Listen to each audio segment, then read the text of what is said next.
জামায়াতের নেতৃত্বাধীন জোট থেকে ইসলামী আন্দোলন বেরিয়ে গেছে। এটাই এই মুহূর্তের সবচেয়ে গুরুত্বপূর্ণ খবর। গতকাল একটা ভিডিওতে কথা বলেছি এটা জামায়াতকে কিভাবে তার নির্বাচনের কৌশলে প্রভাবিত করবে। আজ একটু কথা বলতে চাই ইসলামী আন্দোলন আসলে আগামী নির্বাচনে তাকে কোথায় দেখতে পারে।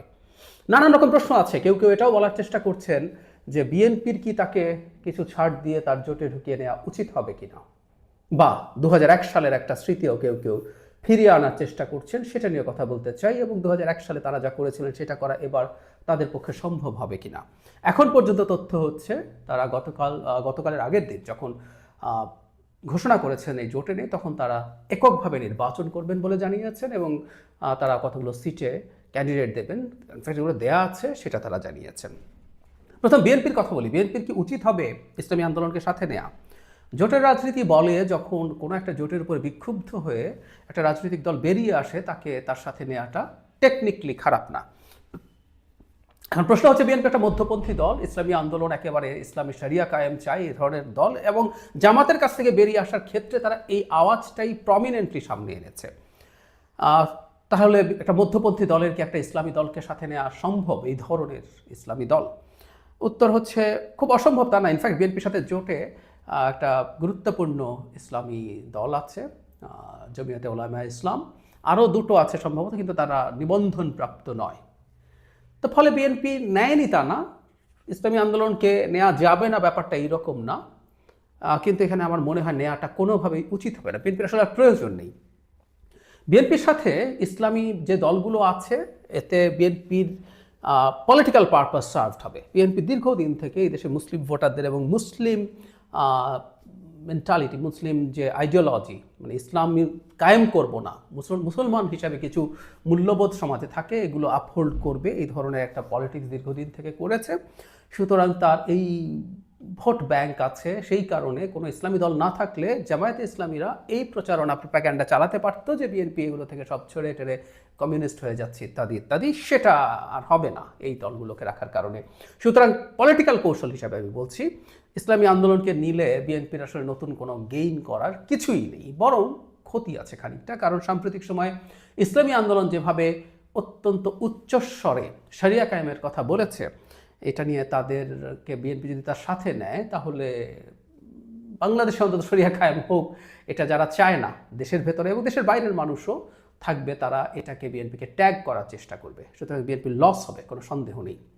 যদিও আমরা এটা নিশ্চিতভাবেই জানি ওই জোটের আর এই জোটের মধ্যে ডিফারেন্স হচ্ছে বিএনপির এই জোটের বিএনপি প্রধান দল এবং বিএনপি আসলে ক্ষমতায় যাবে, সাথে জোটের কিছু মানুষ যাবে।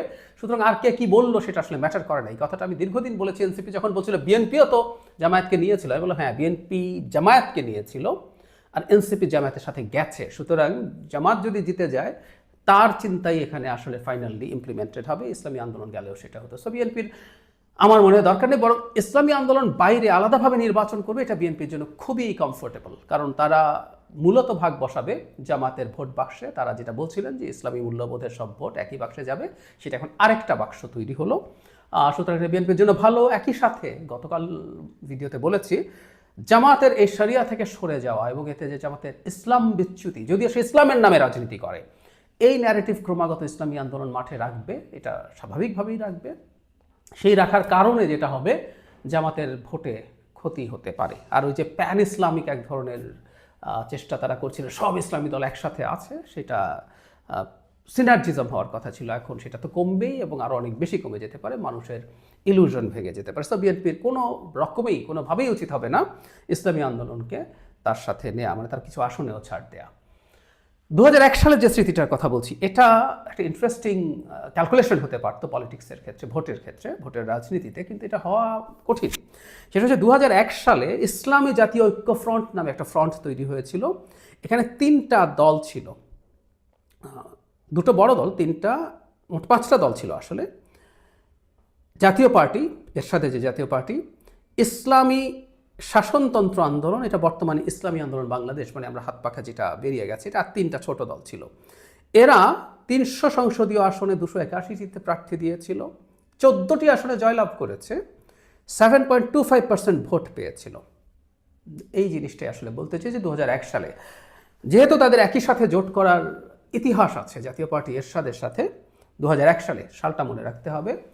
এখন এই পর্যায়ে এসে জাতীয় পার্টির সাথে একটা জোট করা তাদের জন্য কি সম্ভব? হলে কিন্তু খুব ভালো হতো আমার মনে হয়, একটা ভালো জোট, এবং তারা ভালো ফাইট করতে পারতো জামাতের সাথে। মানে ফাইট এখন হচ্ছে আসলে দ্বিতীয় কে হবে সেটা নিয়ে। ক্ষমতায় কে যে আমি বহুদিন ধরে বলছি, বিএনপি অকল্পনীয় বড় ব্যবধানে জিতবে। ইভেন স্বতন্ত্রকে যদি একটা দল ধরি, বিএনপি স্বতন্ত্রদেরকে, তারা সেকেন্ড হয়ে যাওয়ারও সমূহ সম্ভাবনা আছে যদি স্বতন্ত্র অনেককে বসে না যান।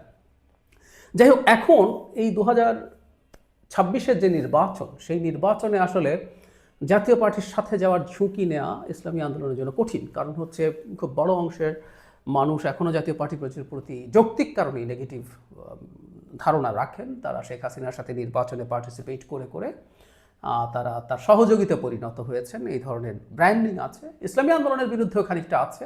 তারা লোকাল গভর্নমেন্ট অনেক ইলেকশনে পার্টিসিপেট করেছেন, কিন্তু ঘটনাচক্রে 24-এর ইলেকশনের আগে তাদের নায়েবে আমির বরিশাল সিটি কর্পোরেশন ইলেকশনে আহত হওয়ার পর তারা সব ইলেকশন থেকে উইথড্র করেন। ফলে 24-এর নির্বাচনে তারা যাননি শুধু না, গণঅভ্যুত্থানেও তাদের গুরুত্বপূর্ণ ভূমিকা আছে।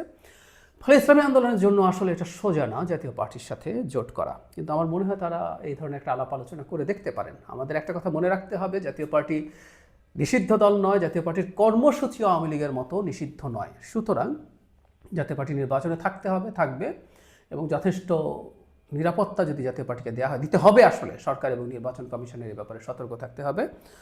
তাহলে এই জোট যদি হয়, এই জোট দ্বিতীয় স্থানের কম্পিটিশন করার সম্ভাবনা আছে, এটা উড়িয়ে দেওয়া যাবে না। কারণ জাতীয় পার্টি আওয়ামী লীগ না, জাতীয় পার্টি সহযোগী। আওয়ামী লীগের মানে এই রক্তাক্ত গণঅভ্যুত্থানের মূল দায় যেভাবে আওয়ামী লীগ যেভাবে তার মানে দেশের জনগণকে যেভাবে দমন পীড়ন করে হত্যা করে ক্ষমতায় থাকতে চেয়েছিল, তারপরও তো আওয়ামী লীগের গুড পার্সেন্টেজ অফ পিপল তার ভোটার রয়েই গেছে। সুতরাং বাংলাদেশে এটা ধারণা করা যায় জাতীয় পার্টির তুলনায় সহযোগী। সুতরাং তার যে ভোটার বেইজ, সাথে আমি এটা বলতে চাই আওয়ামী লীগেরও ভোট যোগ হতে পারে। ফলে এটা একটা ভালো ডিল হওয়ার সম্ভাবনা আছে যথেষ্ট। আমার মনে হয় তারা ভেবে দেখতে পারেন, আমি জানি না তারা ভাবছেনও হয়তো। বাস্তবতা একটু টাফ, 2001-এর বাস্তবতা এখন নেই, কিন্তু হলে তারা একটা ফর্মিডেবল কিছু হবে। কারণ ইসলামী আন্দোলন একা নির্বাচন করলে খুব ভালো কিছু তারা করতে পারবেন নিজেদের জন্য, সেটার সম্ভাবনা খুব বেশি না। সেই কারণে তাদের এই ভাবার সম্ভাবনা উড়িয়েও যান। একই কথা প্রযোজ্য জাতীয় পার্টির ক্ষেত্রেও। কারণ জাতীয় পার্টি একটা সময় বিভিন্ন জায়গায় তাদের যে ধরনের শক্তি ছিল, পরবর্তীতে আওয়ামী লীগের সাথে থাকতে গিয়ে, ক্ষমতার ভাগিদার হতে গিয়ে, ওটা আসলে আর কোনোভাবেই পলিটিক্যাল পার্টি ছিল না। ওটা আসলে জাস্ট সুবিধা আদায় করতে চাওয়া কিছু লোকের একটা নেক্সাস ছিল, এর বেশি কিছু না। তারপরও তাদের ছিটেফোঁটা বা রেসিডুয়াল ভোট আছে, তারা যদি নতুন করে কাজ করেন, আওয়ামী লীগের ভোট যোগ হয়, জাতীয় পার্টিও যদি ইসলামী আন্দোলনকে অ্যালাই হিসেবে পায়, তাদের জন্য এটা খারাপ হবে না।